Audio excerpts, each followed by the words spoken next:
بارش بھی، ژالہ باری بھی ہے، اور پھر ساتھ ساتھ زلزلہ بھی آنا،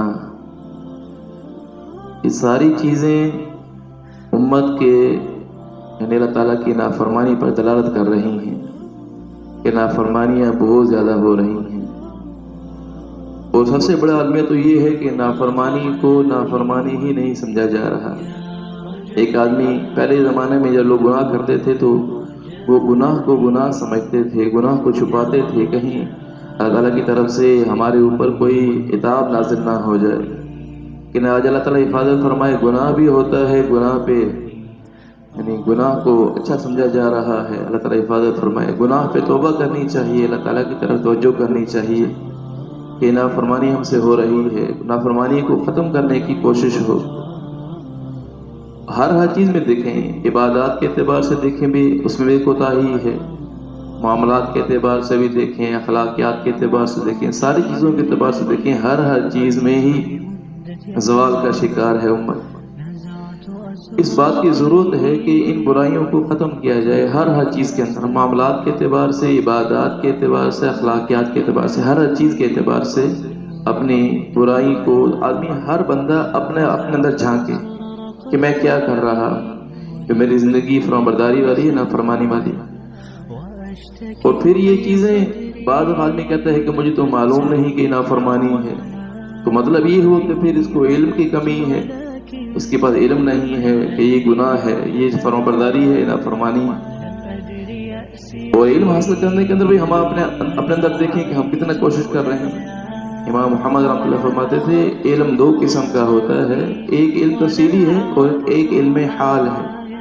تفصیلی علم یعنی دین کی ہر چیز کے بارے میں خبر ہونا، اس کے بارے میں جاننے کی کوشش کرنا، اس کو حاصل کرنا، یہ تفصیلی علم۔ ایک علم حال یعنی جس کام میں مصروف ہے، عبادت ہے، نماز پڑھ رہا ہے، روزہ رکھ رہا ہے، حج کر رہا ہے، زکوٰۃ ادا کر رہا ہے، اپنے کاروبار میں ہے، تجارت میں ہے، ان چیزوں کا علم، جس چیز میں مصروف ہے اس چیز کا علم حاصل کرنا تو ہر بندے پر فرض ہے۔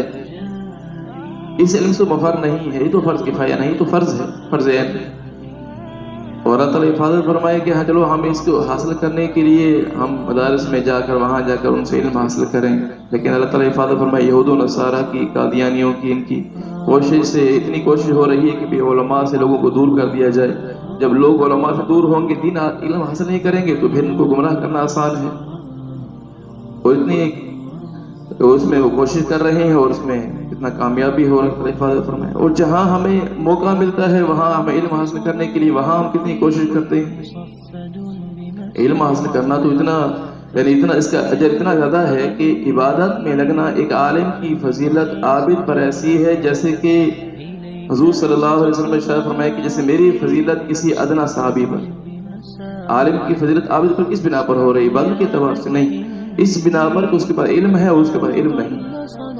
اور علم کی مجلس میں شریک ہونا، علم حاصل کرنے کے لیے کوشش کرنا، یہ عبادت سے افضل ہے۔ ایک آدمی ساری رات عبادت کر رہا ہے، دوسرا آدمی رات کو علم حاصل کر رہا ہے، یہ علم میں لگنے والا آدمی یہ اس عبادت کرنے والے سے افضل ہے۔ یعنی جیسے قرآن پاک کی کوئی آدمی تلاوت کر رہا ہے اور دوسرا آدمی علم حاصل کر رہا ہے، قرآن پاک کی تلاوت کرنا عبادت ہے، علم حاصل کرنا، اس کے معنی مفہوم کو سمجھنے کے لیے کوشش کر رہا ہے، سیکھ رہا ہے کسی سے، یہ علم حاصل کرنا ہے، یہ اس کی تلاوت سے افضل ہے۔ تو اب یہاں علم کی مجلس ہمیں حاصل ہو تو وہاں ہم کتنی کوشش کرتے ہیں دین کو سیکھنے کے لیے۔